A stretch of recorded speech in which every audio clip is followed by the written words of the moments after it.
of Do It Live, coming from an undisclosed, very blue location. My name is Bill Woodcock. And I'm James Howard, and I'm also in an undisclosed location, but one that should look mighty familiar. So, but not blue, I notice. It is not blue here. Not blue at all. You do have some red, so we have our primary colors going to get today. It is a high contrast edition of Do It Live here, especially for the visually impaired. So hope you enjoy it, all you out there in viewer land. So we regret not coming at you live 2 weeks ago. There was this little thing called the Super Bowl going on. We were planning on doing a halftime show, which for circumstances outside of our control, we wound up not being able to do that show. But I will say this, the Super Bowl halftime show, I don't know about you, Jamie, but I don't think we could have done as good a job as Lady Gaga unless if we put on our holographic body suits and rappelled from the top of some stadium somewhere.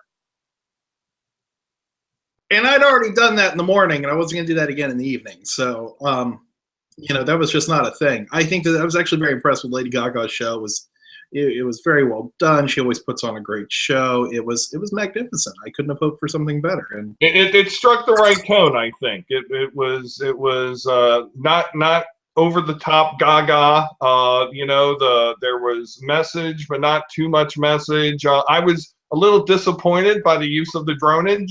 I was told there would be hundreds of drones, and there were drones, but after like 3 minutes into the show, there were no more drones. So the more drones we can have, the better.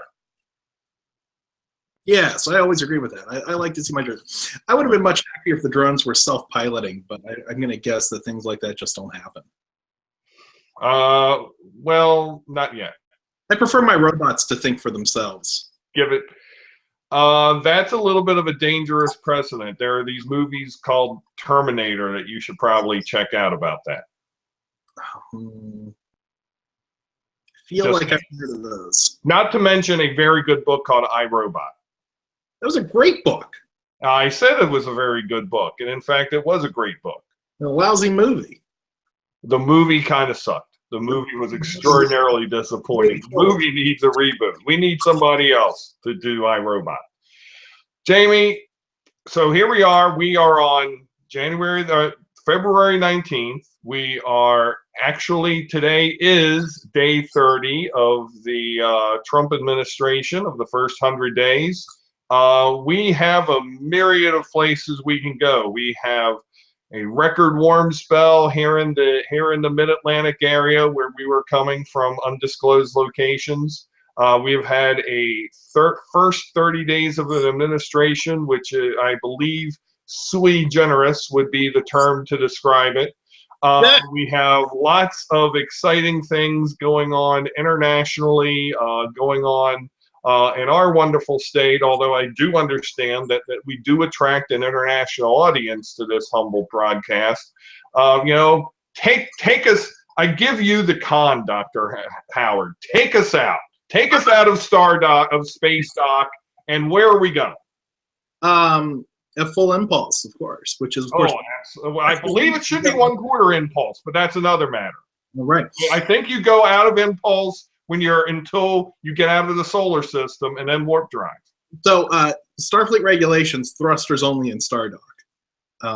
In space. Okay, Captain James B. Sicking, or I forget what his name was. I remember the actor, but I don't remember his name. No, that was Savick who did that to Kirk in Star Trek. Oh, that's right. I was thinking of the guy who was the captain of the Excelsior who had the dagger, which for some inexplicable reason. Okay, before I take off here, I just want to say Chase has a model of the Excelsior. Because that was the one he didn't want an Enterprise, he wanted an Excelsior. So he's got this model of the Excelsior, and it talks. If you push a button, it says, all sorts of things like, I don't remember, transwarp drive engage now or something like that. Where do you buy a model of the Excelsior? The Excelsior was in like 2 movies. Star Trek 3 and Star Trek 6, because Sulu was captain. Right. No, so I don't know, but they're all the sound clips are from Star Trek 3.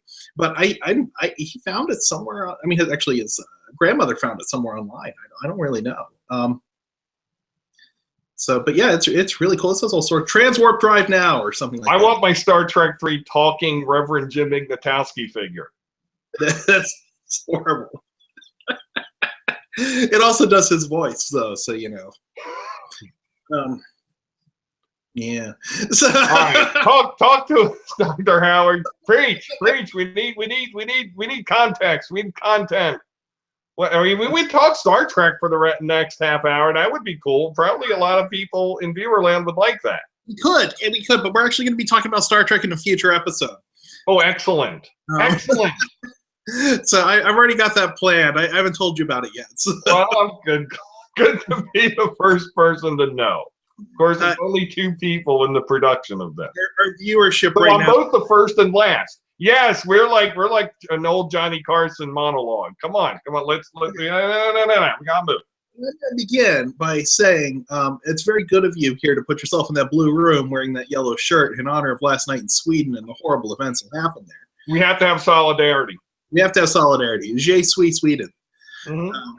Which is not how you would say that in Swedish, but if, I would say you're Sweden. I think it's Jag svenska. But I'm with you. But Jag svenska. Air would be Danish. I did take a Swedish class, so it's kind of like, So anyway, Jag svenska, as I was saying. But anyway, it is very good of you to do that and bring us that. It was a horrible tragedy that happened at that IKEA, and all those shelves fell apart. I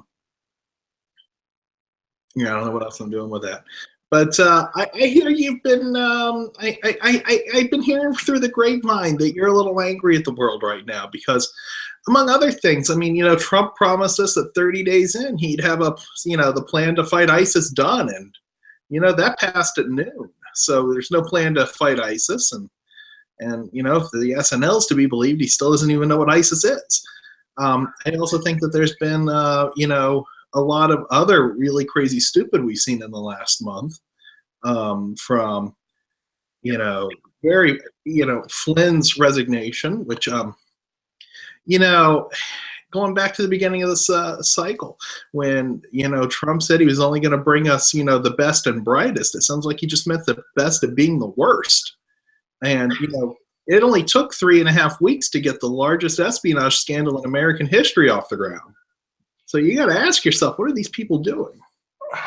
So you saw me take the deep breath.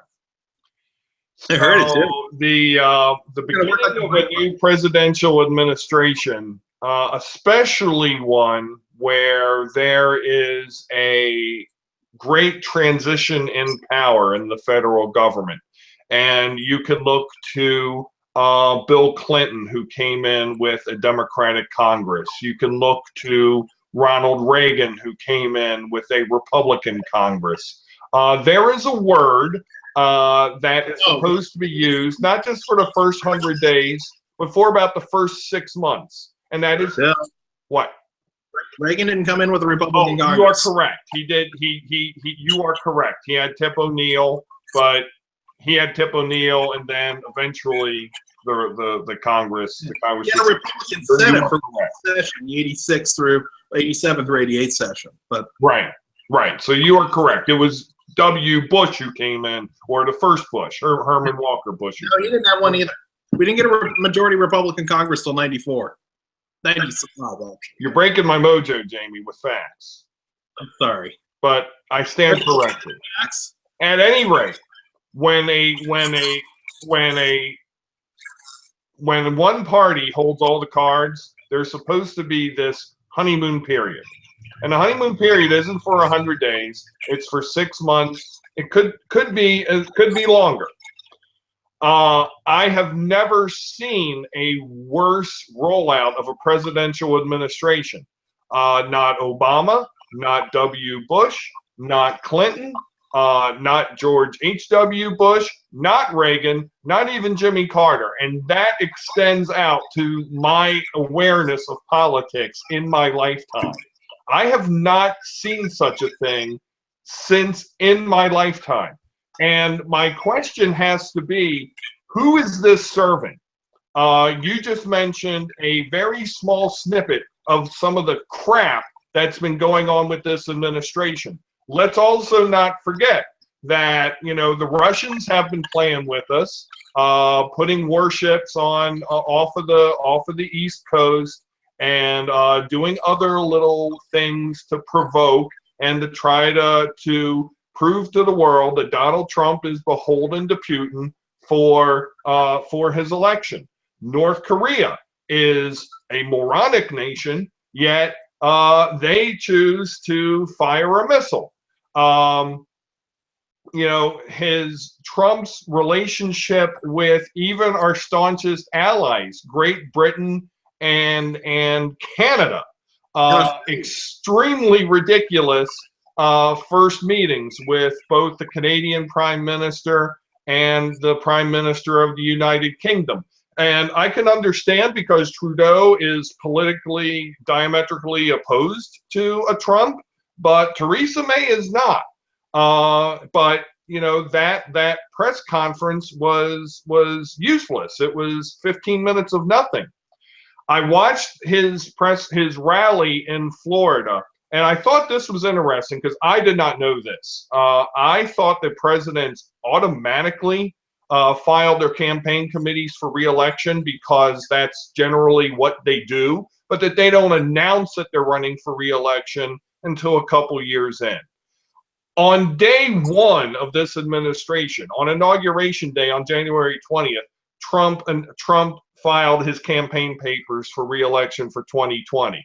So this was a campaign trip. Now, I read the papers. Of course, that's mainstream media.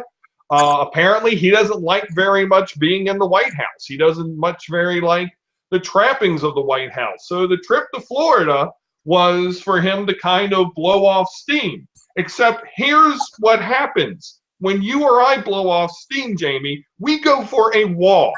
You know, we watch some TV. You do equations. That is what we do. This man is the leader of the free world, and he has two choices to either blow off steam, it seems. He either holds a rally and says crazy things such as, there was a terrorist attack nobody knew about last night in Sweden, which apparently includes the entire nation of Sweden, or he tweets craziness. I understand that there's obviously he's playing to a base, you know. We all saw the guy who came up there with the big Donald Trump t-shirt and was all happy, happy, joy, joy. He got to meet Donald Trump, gave him a great big hug. I wonder what's going to happen in 12 months' time when those people still don't have jobs, when they still aren't better off, when they're still suffering just as much. This is a dangerous place we are in our country. This is not just the dumbing down of America. This is the neutering of America. And this man is responsible for it. This man is wholly and singly responsible for it. And anybody who claims to be a conservative, who claims to support him, is textbook insane. You know, the people who support Trump, you know, they're, you know, what are they? Are they thugs, rapists, murderers? And some of them, I assume, are good people? No, they're not. That's ridiculous. But let me tell you what the textbook, I mean, it's not the textbook definition, but it's a little saying. The definition of insanity is somebody who does the same thing over and over again and expect a different result. And that is what these people are doing. They have put their faith into somebody who has absolutely no belief and no concern about their needs, and this whole country is about to get screwed. Other than that, I have no opinions. How do you really feel about all this? Pisses me off. I have a beef. I mean, first, I mean, of course he doesn't like the trappings of the White House. It's actually classy, not fake classy. You know, this is actually what, you know, respectable people do, is, you know, instead of surrounding themselves in gilded guilt, which is useless. I think that I'm not going to sit here and say, though, I don't think he's entirely responsible for the neutering of America. I think we could actually, as I said this on Facebook the other day, we put that on McCain before we put it on Trump. Trump's just taking advantage of it. I think that there are a lot of very, it goes beyond this neutering and people being, who's taking advantage and who's taking advantage. We've already seen the reports come in of, fields, of vegetables and fruit rotting in the fields since nobody's willing to pick them right now.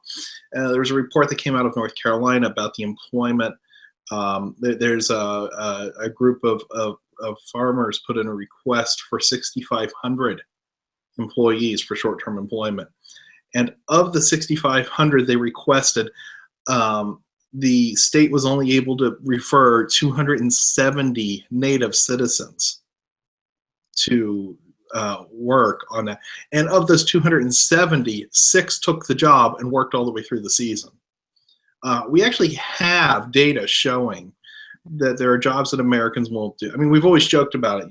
Immigrants come to America and take the jobs that Americans won't do. There's a lot of truth in that.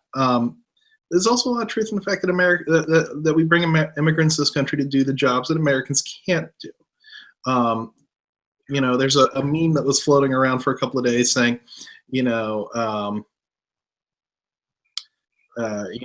where somebody complains that immigrants are coming here and taking our jobs, and the response is, "Sure, Mohammed the neuroscientist is taking your job." It doesn't work like that. There are highly skilled professionals, which we are fortunate to be able to bring in. I mean, we should be eternally grateful that we can bring people to this country who are willing and capable of doing these sorts of tasks, and willing to do them, as a part of our culture and a part of our community, national community. And then on the other half, I don't even know what to think. I mean, these are people who just make bad decisions and aren't willing to go and do the jobs themselves. We don't want Frank the factory worker who is in Bethlehem, Pennsylvania, to pick up family and shop and business and life and go to California and pick grapefruit or avocados. We don't want that. But why not? That's what we're about to have. That, I think, is what we're about to have. What should be happening is that there should be an economy that is in transition. And we have no idea, except if this is the epitome of laissez-faire economics, what the plan is to involve into this transition. American carnage? Excuse me? I can only imagine what would have happened had Barack Obama, or God forbid Hillary Clinton, had said the words American carnage. You well know, and I well know, plenty of displaced workers, plenty of workers who the job market has gone beyond them. Yet there is nothing in this man's plan to refocus those workers towards an economy that can produce jobs that will help address the critical national security challenges that we face, such as energy, such as processing our food so that we have to import less food, such as oil production. Even I'd even be more with that. But instead, there's just nonsense. I mean, here's the thing: is people get confused between national security, what they think it is, and what national security really is. They think national security is having a Navy aircraft carrier doing 40,000 tons of diplomacy, when what it really is, I mean, that's part of it, but there's also health security. There's energy security. There is food security. And these are all things for which, for a significant number of people in this country, they don't have. And this is where people are going to be getting most upset. I think we're going to see more and more of this when they come to realize that the Republican Party, as part of their core mission in this election cycle is going to destroy health security in this country, and that's not something we can really tolerate here. And you see California taking steps to counter that, where they're moving to single payer. One hopes. I mean, there's a bill in the California Assembly to push that, and that's certainly something I think California has the wherewithal to implement. I mean, other states maybe they don't. I mean, California's in a very special place. They have a large population. They already have large state institutions to, deploying these facilities. Moving to single payer is a very small step for them. And in another state like, say, Texas, it'd be a huge step. But all these various types of security are what makes up our national security when taken together. And if we cannot provide health security, food security, energy security, as part of the daily lives of everyone, not just small groups of people, or worse, small groups of white people, we're going to be seeing insecurity at home, and it doesn't matter what we've got abroad. This is an administration of boobs. They've at least nominated cabinet secretaries, and I will give them this, credit for example, when the labor secretary withdrew last week, having a replacement very much at the ready. I give him credit for having a list of Supreme Court nominees. Can't say I necessarily agree with Judge Gorsuch, but at least they did what they said they were going to do, and they nominated somebody. But the number of federal appointees is running that they have actually nominated for office is pathetically small. This is not a function of Democrats holding up cabinet appointees. This is a function of this administration not appointing people. So if there is a silver lining to this, it is that this crew has not been able to yet do much harm. Well, yeah, I mean, there's something like 7,000 positions listed in the Blum book. And of those 7,000, I think they've only nominated like 25. I mean, it's ridiculous. Normally at this point in the cycle, you would have 4,000 or so. Mm-hmm. And I know people who have actually sent in their resumes. I mean, good, solid people who happen to be on that side of the aisle who have put in their resume. So I have no idea what they're doing. Maybe he only has so many relatives. I don't know. Ooh, I want to be on the board of the Export-Import Bank. I think that sounds like fun. How do I get that? I think the chances of you being on the Export-Import Bank are about the same as you being named the MVP of the NBA All-Star Game tonight. Oh, is that tonight? I know you're a basketball aficionado. I'm surprised that you're surprised at that. So yes, about the same. I watch college basketball. Well, this is pro. So back on the thing. I read a very interesting column from Nicholas Kristof today in the New York Times. Again, another mainstream media liberal bastion. Apparently, it's failing, so I made sure I subscribed. I did. And again, our brethren on our side of the fence are wistful for the end of the Trump presidency, that he will walk away, he will, get sick of being president, that he will be impeached, in London and I think even in Vegas, you could bet on the duration of the Trump presidency.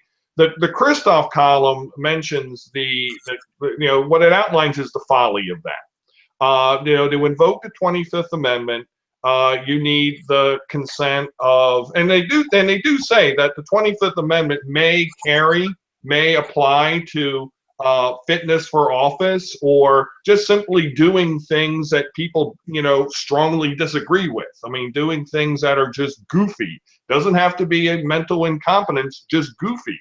So after a majority of the cabinet signs off on this letter to say that the president is goofy, then he would have to stand trial and be designated as goofy by 2/3 of both houses of Congress. That's not how it would work with the 25th Amendment. Well, that was what was in the column. No, the 25th Amendment, you just get a majority of the cabinet along with the vice president, and I think the vice president has to be one of them, to come together and if they say the president is not fit for office, the vice president becomes acting president until such time as the president. Well, that was what I thought too. But then it was in the column the way I described it. And I'm willing to stay on that one. I know I effed up the thing with Reagan and the Republican Congress, but I know I'm right on that one. So the column may very well have said that. The column may have been wrong. I'm not sure. But what was painted, the picture that was painted to me is that the probability of all of those things happening, and especially the specter of the fact that even while under this trial, he still has the finger on the nuclear trigger, is very small. Very, very small. So unless there is some gross malfeasance, misfeasance of office, Russia, that may wind up being discovered that makes him such a toxic political brand that he would lose the faith of most of his party as well as the entire Democratic Party. We've got him until it's our next turn to vote him out. Well, and I think that's a really interesting thing, because not only can you go to, I don't know about Vegas, but I do know you can go to London and place a bet on. But when I checked on Tuesday, the odds in London were 50-50. He continued through the full term. I mean, it's not just that you can bet on it. It's that, they don't think he's, the wisdom of crowds is saying, bet on it. But there's been no history of a president just getting up and walking away. So what does that say when it is a 50-50 proposition? When that is, because they did mention that in the Christoph column, that it's an even money proposition that he gets up and goes or is impeached at some point during his term. What does that say about the greatest democracy in the history of our planet? That we can survive even Trump? That is true. That is true. That was amazingly philosophical of you. It is a doctor of philosophy, after all. Yes, but it's equations. It is not. Don't make me pull out my stack of equations over here. I will. Please don't. Please don't. You scared people early. I have the text to prove it. That we weren't live yet then. We weren't broadcasting. I'm pretty sure you showed me your equations during my monologue. I know people here don't want to see your equations. So we have some very interesting protests coming up in the next few months. One that's interesting to me is, and maybe it would be to you too, would be the March for Science on April the 22nd. Yeah, I know. I'm trying to figure out if I'm going to that. Trying to figure out if you're going to that. Well, why don't you go to that? But it's April. It's scheduling. Okay. Well, that's always a thing. We could have the March for Science in Columbia, or whatever undisclosed location we all happen to be at. How would we mess up? I mean, the part of the problem is if you're in a protest in March, you have to disrupt things, and downtown traffic's already disrupted. Well, I mean, I don't know. I mean, we could walk through those big concrete tubes that they're laying down on Little Patuxent Parkway. Oh, no, because then somebody like me will just bring a whistle and deafen everybody. That would be awesome. That would be terrific. So what? So kind of, we have a couple minutes left, Jamie. So I mean, I vented my spleen. The spleen felt the splitting, the splitting the vein, the venting the spleen felt good. But give me something positive. Give me something good. Give me a reason why I should not be completely down on our administration of alternative facts and the meteoric rise and fall of Mike Flynn, the Priebus death watch, Bannon doing whatever Bannon does, give me something good. Tuesday night in Baltimore, there will be a show, and I forget where it is. You can get. We'll post a link here in the comments for Nerd Night. And at Nerd Night, apparently they will have several conversations about. I don't even remember what it's going to be, but it's going to be 3 awesome talks about biology. So yeah, and I'm hoping to make it up there. Will there be stormtroopers stationed outside the hall in black sedans, taking pictures of you science people and adding them into a registry? Wait, there's a registry? No, I know there's a professor's watch list, and I'm very sad not to be on it. I think this hurts me greatly. Wait, how do you know if you're not on it? I checked. How can you check it if it's a secret watch list? It's not a secret. It's very. Just Google professor's watch list. What is professor's watch list? Oh, some nutters on the right wing who need a safe space for their right wingism, are like all up in an uproar because somebody said something hurt their right wing feelings. So there's a professor's watch list to get even with those professors and go, oh my God, they should all be fired. The ones who work at public universities and the ones that work at private universities. My tax dollars going to support these people. But I teach math, so I don't really get to say anything controversial. So how does that not strike me as an extraordinarily easy thing to get on? I mean, it sounds to me like that's a thing you should be able to self-nominate. I would like to be able to, but I figured that that's cheating. I want to get on it the honest way. By hurting somebody's feelings, some precious flowers. But yet I understand that as professors go, you are actually very popular and appreciated by your students and the people in your academic sphere. Well, that's because I'm very good at it. Because I'm good at everything I do. I'll withhold comment on that last part, but I'm not sure. I think it. My belief in that if there's something that you wish to attain, you need to go out and do whatever your part is to go get that thing. So if you wish to be on the professor's watch list, may I suggest self-nomination? May I suggest a campaign? It is Oscar season, so you can send to all sorts of hate groups a for your consideration piece. Dr. James Howard for Professor's Watch List, and then on the back, some of your more outlandish from that point of view positions, beliefs, and actions. I like where this is going. I'll be getting a blog post together about this soon. Most excellent. Anything I could do to help. You are a gifted and wonderful human being. Well, and as are you, sir. And unfortunately, now is the time that we must deprive the internet of the gift of ourselves. So, that's sad. So it is sad. Yet we shall return in but a fortnight. There shall be no Super Bowl. There shall be no Lady Gaga.